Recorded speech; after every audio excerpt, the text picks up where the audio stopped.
The small island nation of Tonga was cut off from the world after a volcanic eruption. Hi there, everyone. It's Jeff, and this is Plain English, where we help you upgrade your English with current events and trending topics. This is lesson 440, and that means JR, the producer, has uploaded the full lesson to plainenglish.com/440. Coming up today, another volcanic eruption, this time in the Pacific Ocean near the archipelago nation of Tonga. In the hours after the eruption, Tonga lost all connection with the outside world when an undersea cable snapped. The English expression I'll share with you is turn back, and we have a quote of the week. Let's get started.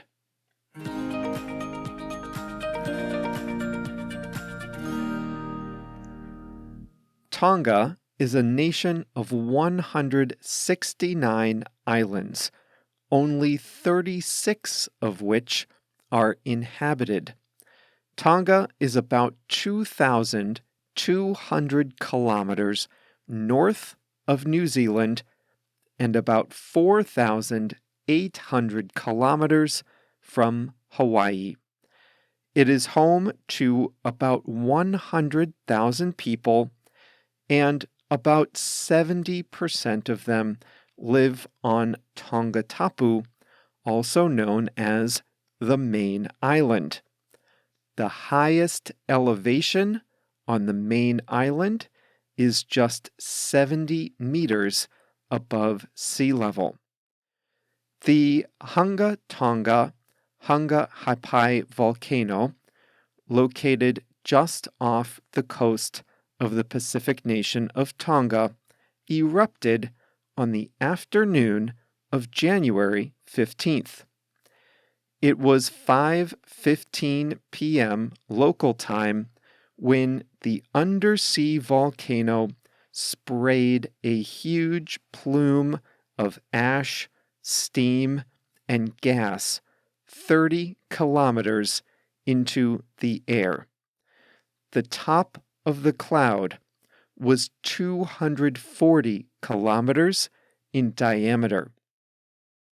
On the main island of Tonga, residents heard an ear-splitting boom, and then another and another. It was unlike anything they had heard before. They said it sounded like bombs exploding over and over. A similar boom, though less fierce, was heard as far away as Alaska. Satellite photos show a cloud of gray-white ash suddenly appear over the blue Pacific waters. Then it started raining ash and rock in the ocean and on the islands nearby. Residents of Tonga said that it sounded like an awful hailstorm, but instead of ice pellets falling from the sky, it was bits of rock from the volcanic eruption. It even changed the color of the seawater nearby. Then came the tsunami. Nobody knew how bad it would be, but residents scrambled for high ground. They had been prepared with warnings a few days before, and they relied on their own experience from previous tsunamis. When the waves came, it wasn't as bad as people feared, but the water did cause extensive property damage. On some islands, all the houses were ruined. When it was all over, a blanket of ash had covered the beaches and large parts of the islands that make up Tonga. And the part of the volcano that used to be above sea level had all but disappeared. Satellite photos from before, during, and after the eruption tell the story. Before, a large part of the top of the volcano had formed an island above sea level. During the eruption, a huge plume of white ash was coming out the top, and after it was all over, the top of the volcano had almost disappeared. Only 2 tiny bits peaked above the water level. Soon after the eruption, Tongans could post photos on social media and communicate with relatives. Their photos showed ash everywhere and significant damage to structures. Then, everything went dark. Just one undersea cable connects Tonga to the outside world. It's about the width of a garden hose, and it spans the 827 kilometers between Tonga and Fiji, the nearest nation. Somewhere deep below the surface, the cable broke. Experts think it might be broken in more than one place. Without this connection, Tonga was left with no access to the internet or international phone service. The nearest cable repair boat was in Papua New Guinea, some 5,000 kilometers away. Crews will use pulses of light to determine where the cable is broken.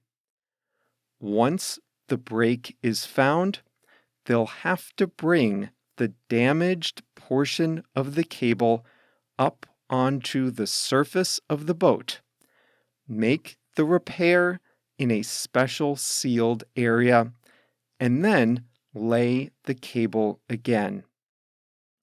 They estimate it may take weeks to make the repairs, and that's assuming there are no delays from further volcanic activity or storms in the area. In the meantime, communication with Tonga is limited. Satellite photos work only when the weather is clear, and high-frequency radio communication is spotty. Australia and New Zealand are sending humanitarian missions to supply the nation with food, water, generators, and medical supplies. There's concern that the water supply would be damaged from the ash, but it's hard to tell. New Zealand is sending a ship capable of desalinating ocean water. At least one humanitarian flight turned back because of a positive COVID test. Tonga is one of the few nations not to have had any cases of the coronavirus. 3 people are said to have died, though that is still preliminary. Many people survived only by rushing to higher ground. One person survived by climbing a tree. And in an incredible story of resilience, a man with difficulty walking survived for 26 hours after being swept out to sea. 57-year-old Lisala Folau lives on the small island of Atata. He says he was swept to sea just an hour or two after the volcano erupted. He finally found his way to an uninhabited island, but with no food, water, or hope for rescue, he decided to leave that island and swim toward Tonga Tapu. The whole journey was over 7 kilometers in the water, and it took him 26 hours. Locals are calling him Aquaman.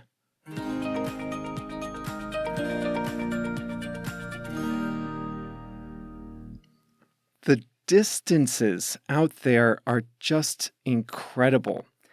It's 800 kilometers from Fiji, itself not exactly a big place. And it's over 2,000 kilometers from New Zealand, and just 100,000 people live there. One organization ranks all the nations in the world according to their risk from natural disasters, and only 2 nations in the world are at greater risk of natural disasters than Tonga. By the way, you might remember lesson 413 about the volcanic eruption on La Palma in the Canary Islands in Spain. That eruption was officially declared over just before Christmas, after 10 consecutive days without any lava flowing. That eruption was active for 85 days and 8 hours, the longest ever in La Palma.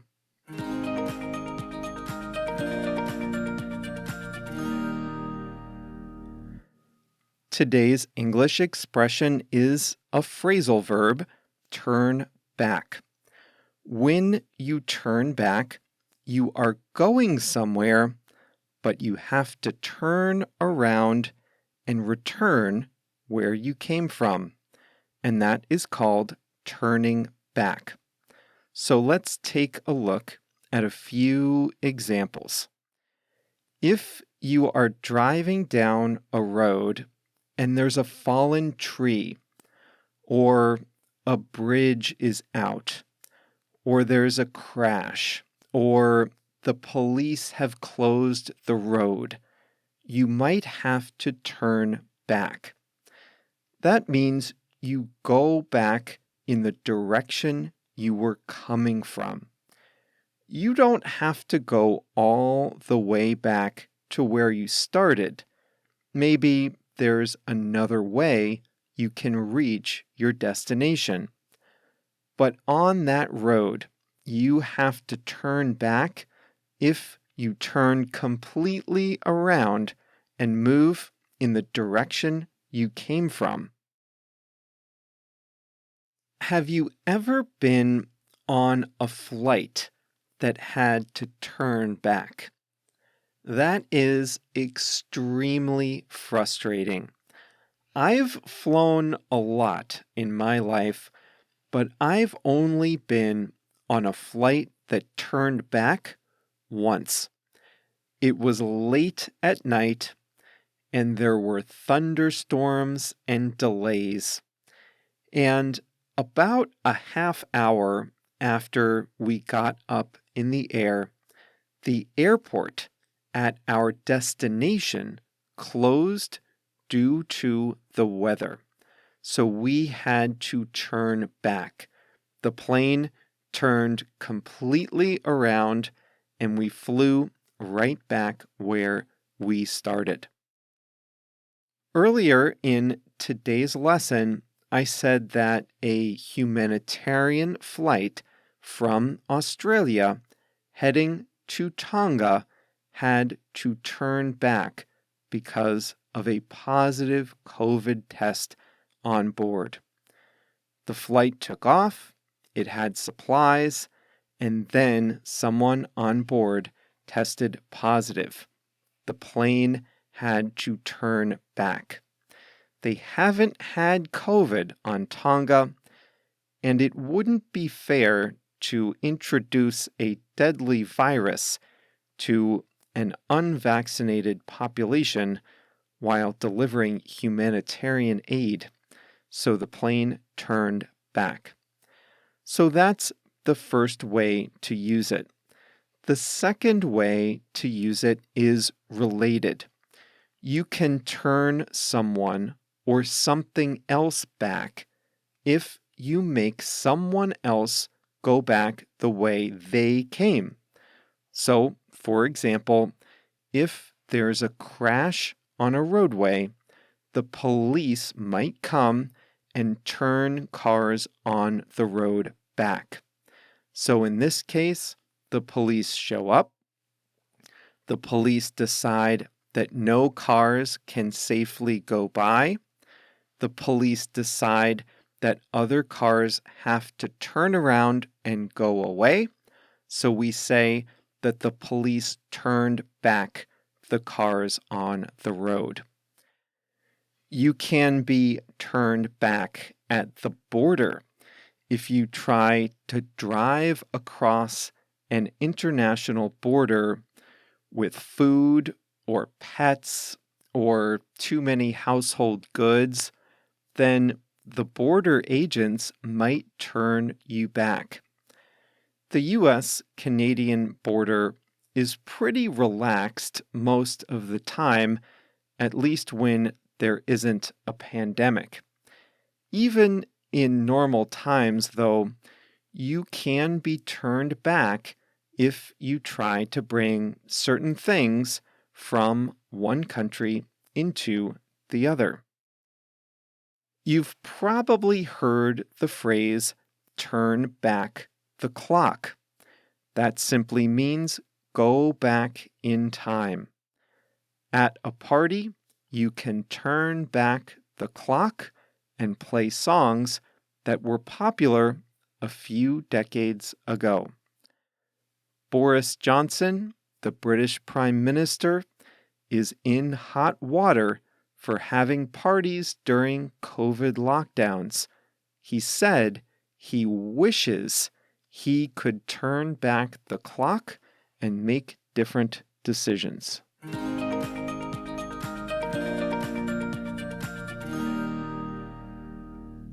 Here's a quote from the painter Vincent van Gogh. He says, "What would life be if we had no courage to attempt anything?" And I leave you with that quote because on Thursday's lesson, I'll tell you all about the new immersive, interactive Van Gogh exhibits that are taking the world by storm.